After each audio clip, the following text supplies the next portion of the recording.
নমস্কার বন্ধুরা, আচার্য ফ্যামিলি কিচেনে আপনাদের সকলকে স্বাগত জানিয়ে আজকে আমি আবার একটি নতুন রেসিপি শুরু করতে চললাম। আজকে আমি বানাচ্ছি টক ঝাল মিষ্টি স্বাদের আমের আচার। তাও আবার আমি এখানে গুড় দিয়ে তৈরি করছি। তার জন্য দেখুন আমি এখানে নিয়ে নিয়েছি 1 কেজি কাঁচা আম। আর এই আমগুলো আমি আগের থেকে ধুয়ে পরিষ্কার করে রেখেছি। এখন মুখের দিকটা কেটে নিয়ে খোসাটা ছাড়িয়ে নেব।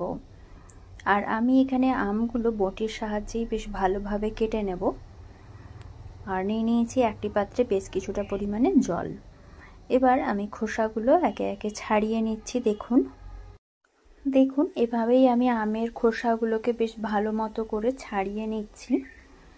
দিয়ে আমটাকে হাফ টুকরো করে নিয়েই আচারের জন্য বেশ ছোট ছোট করে টুকরো করব। এখানে আমের সাইজটা একটু বেশি বড় বলেই আমি ছোট ছোট করে টুকরো করব। আর এদিকে দেখুন হাফ টুকরো করে নিয়েছি। এখন মাঝের বীজটা তুলে নিয়েই আবারও হাফ ফালি করে সাইড বরাবর দেখুন 3টে করে টুকরো করে নেব। চাইলে আপনারা আরেকটু বড় সাইজ করতেই পারেন, ঠিক এরকম ভাবে। আর আমের মধ্যে আঁটিটা বেশ ভালো মতো তৈরি হয়ে গেছে। আর এই আঁটি হলেই গুড় আমটা করতে বেশ ভালো হয়। আমটা তাহলে বেশ ভালো মতো সেদ্ধও হবে এবং আমটা গোটা গোটা একটু থেকে যাবে। ঠিক একই রকম পদ্ধতিতে বাকি সব আমগুলো এভাবে কেটে নিয়ে ফিরছি। আর এদিকে দেখুন সমস্ত আমগুলো কাটা হয়ে গেছে, দিয়ে জলে দিয়ে দিয়েছি। এখন আমি জলে ভালো মতো করে ধুয়ে নেব, যাতে আমের কষটা বেশ ভালো মতো করে বেরিয়ে যায়। দেখুন বেশ ভালো মতো করে চটকে চটকে ধুয়ে নিচ্ছি। এবার তুলে একটি থালায় রেখে দেব, দিয়ে ভালো মতো করে জলটা ঝরিয়ে নেব। এবার এরকম ভাবেই 5 মিনিটের জন্য রেখে দেব জল ঝরানোর জন্য। দেখুন সমস্ত আমগুলো থালায় তুলে এবার জলটা ঝরিয়ে নেব। কাঁচা আম থাকতে থাকতে ঠিক এরকম ভাবেই গুড় আম তৈরি করে সারা বছরের জন্য সংরক্ষণ করুন।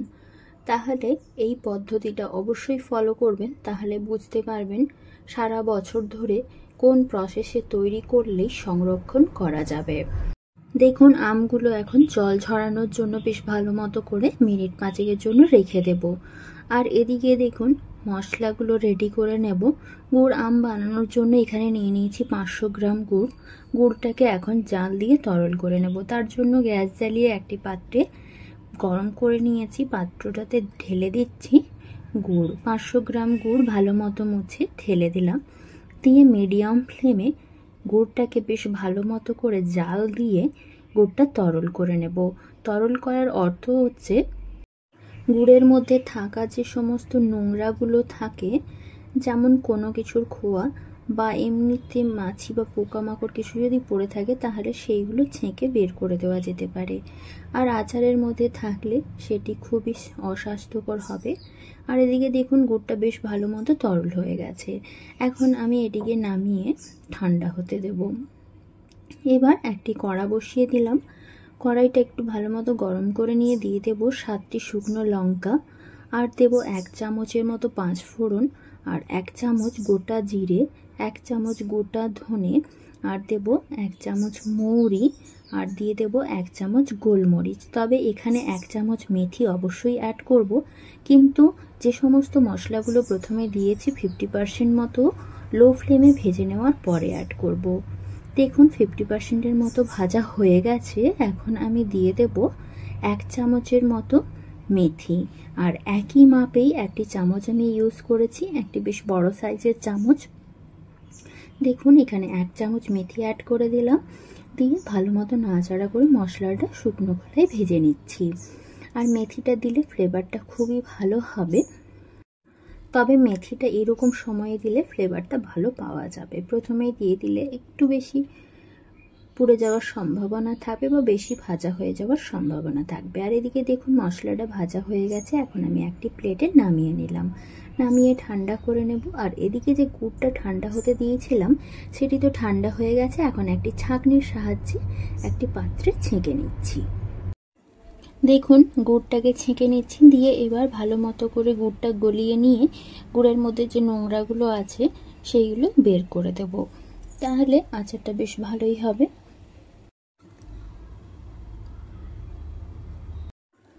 দেখুন গুড়ের মধ্যে কতখানি নোংরা আছে, নিচে কতটা আস্তরণ পড়ে গেছে।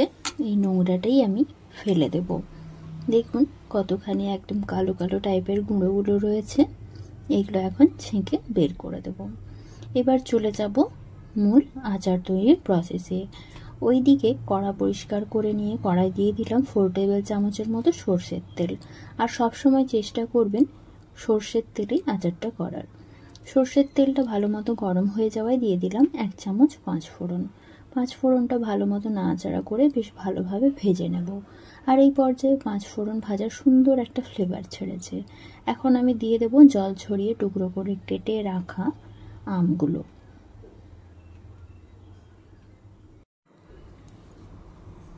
এবারে সমস্ত আমগুলো দিয়ে দেওয়ার পরেই এখানে অ্যাড করে দেবো 1 চামচের মতো লবণ। তবে লবণটা একটু কম লাগার জন্য দিয়ে দিলাম আরও হাফ টেবিল স্পুন লবণ, মোট 1.5 টেবিল স্পুন।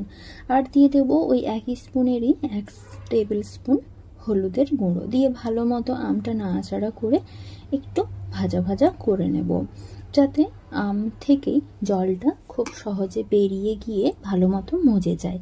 যেহেতু আমি কাঁচা আমের আচার বানাচ্ছি রোদে দেওয়ার ঝামেলা ছাড়াই, সেই জন্য আমি কিন্তু প্রথমে একটু ভাজা ভাজা করে নেব। আর যদি আপনারা রোদে দিয়ে আচার করতে চান সেক্ষেত্রে নুন হলুদ মাখিয়ে 1 বা 2 দিনের জন্য রোদে দিয়েও আচারটা করতে পারেন, সেক্ষেত্রে এত বেশিক্ষণ নাড়াচাড়া করতে লাগবে না। আর এদিকে দেখুন কালারের জন্য দিয়ে দিলাম কাশ্মীরি লাল লঙ্কার গুঁড়ো, এতে কালারটা খুব সুন্দর হবে। এদিকে কাশ্মীরি লঙ্কার গুঁড়োটা দিয়ে দেওয়ার পরে ভালোভাবে একটু নাড়াচাড়া করে নেব। দেখুন বেশ ভালো মতো করে ভাজা ভাজা করে নিয়েছি আর আমটা গলতে শুরু করেছে। এই পর্যায়ে দিয়ে দেবো আমি গলিয়ে রাখা গুড়টা। গুড়টা সবটাই দিয়ে দিলাম, এখানে 500 গ্রাম। গুড়টা দেওয়ার পরে একটুখানি নাড়াচাড়া করে গ্যাসের ফ্লেমটা একেবারে লো ফ্লেমে করে দেব। এখন এটা ফুটতে থাক। দেখুন বেশ একটুখানি ফুটতে থাকবে, তখনই আমি চলে যাব মশলাটা গুঁড়িয়ে নেওয়ার জন্য, যেটা আমি আগেই শুকনো খোলায় ভেজে রেডি করে রেখেছিলাম।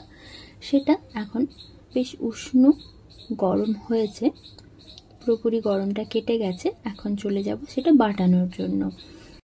সেই জন্য একটি শিলনোড়ার মধ্যে দিয়ে দিলাম ভেজে রাখা মশলাটা, দিয়ে ভালো মতো করে বেটে নেব। তবে এখানে আমি মশলাটা একেবারে মিহি পেস্ট করব না, একটু হাফ বাটা রাখবো, দরদরা টাইপের। সেই হিসাবেই আমি মশলাটাকে বেটে নেব। কোনোভাবেই কিন্তু একেবারে মিহি করা যাবে না, কেন কি আচারের ক্ষেত্রে একটু হাফ ক্রাশ করা এরকম হলেই ভালো হয়, তাহলে যখনই আচারটা খাবেন মুখে পড়বে তার একটা আলাদা স্বাদ পাওয়া যাবে। দেখুন ঠিক এই প্রসেসেই আমি বেটে নেব সবগুলোই। আর এই পর্যায়ে দেখুন আমার সমস্ত মশলাগুলো হাফ ক্রাশ করে বাটা হয়ে গেছে। এখন আমি এটি একটি প্লেটে তুলে নেব। তুলে চলে যাব এবার আচারটা ঠিক কতটা হলো সেটাই দেখার জন্য। এখন আমি একটি প্লেটে তুলে নিচ্ছি, তুলে চলে যাব আচারের কাছে। দেখুন প্লেটে তোলা তো হয়ে গেছে। আর আচারে যে গুড় দিয়ে ফুটতে দিয়ে এসেছিলাম সেটাই এখন দেখে নেব। আর আচারের মধ্যে এই যে গুঁড়ো মশলাটা আমি হাফ দেব আর হাফটা সবার শেষে দেব, তাহলে কি হবে আচারটা ভালো মতো স্বাদ হবে। আর তাছাড়া গুড়ের মধ্যে বা আমের মধ্যে মশলার যে ফ্লেভারটা সেটা ভালো মতো প্রবেশ করবে, সব কিছু মিশে যাবে। সেই পর্যায়ে দেখুন আমি এখানে দিয়ে দিচ্ছি সেই ভাজা মশলার গুঁড়োটা হাফ মতো দিয়ে ভালো মতো মিশিয়ে নেব, আর হাফটা রেখে দেব সবার শেষে দেওয়ার জন্য। দেখুন মশলাটা তো দিয়ে দিলাম, দিয়ে ভালো মতো নাড়াচাড়া করে মিশিয়ে নেব। মিশিয়ে নেওয়ার পরে সেই একই রকম ভাবে লো ফ্লেমেই ভালো মতো ফুটিয়ে নেব। ফুটিয়ে গুড়টা একটুখানি শুকিয়ে এলেই তারপরে দেব বাকি যে গুঁড়ো মশলাটা রয়েছে। আর এদিকে দেখুন বেশ সুন্দরভাবে ঘনত্ব তৈরি হয়েছে, আমটাও খুব ভালো মতো সেদ্ধ হয়ে গেছে আর আমের মধ্যে গুড়টা খুব ভালো মতো অ্যাবজর্ব করেছে। এই পর্যায়ে আমি বাকি যে মশলাটা রেখেছিলাম সেটাই এখানে অ্যাড করে দেব, দিয়ে ভালো মতো নাড়াচাড়া করে নেব। করে নেওয়ার পরেই আরও মিনিট 2 এভাবে একটুখানি ফুটিয়ে নেব মিডিয়াম ফ্লেমে। তারপরে গ্যাসের ফ্লেমটা অফ করে একটু রেস্ট টাইম দিয়ে দেব ঠান্ডা হওয়ার জন্য। ঠান্ডা হলেই আচারটা আমি একটি কাঁচের বয়ামে ঢেলে নেব। আর এই পর্যায়ে দেখুন মিনিট 2 ফুটিয়ে নেওয়ার পরে গ্যাসের ফ্লেমটা অফ করে রেস্ট টাইম দিয়ে দিলাম। আর রেস্ট টাইমের পরে দেখুন একেবারে কিন্তু ঠান্ডা হয়ে গেছে। এখন আমি নিয়ে নেব একটি কাঁচের জার। আর এখানে দেখুন দিয়ে দিলাম 1 চামচ ভিনিগার। ভিনিগারটা দেওয়ার অর্থ হচ্ছে সারা বছরের জন্য যদি এই গুড় আম সংরক্ষিত করে রাখতে চান সেক্ষেত্রে 1 চামচ ভিনিগার দিয়ে স্টোর করে রাখতে পারেন। আর এদিকে দেখুন নিয়ে নিয়েছি আমি একটি কাঁচের বয়াম। এই কাঁচের বয়ামের মধ্যে ঠান্ডা করে রাখা গুড় আমটা রেখে দেব।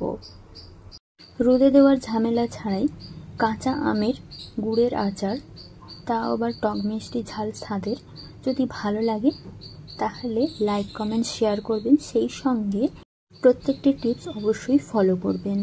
1 কেজি আমের জন্য 500 গুড়ই যথেষ্ট, এর থেকে বেশি দিলে টেস্ট ভালো হবে না।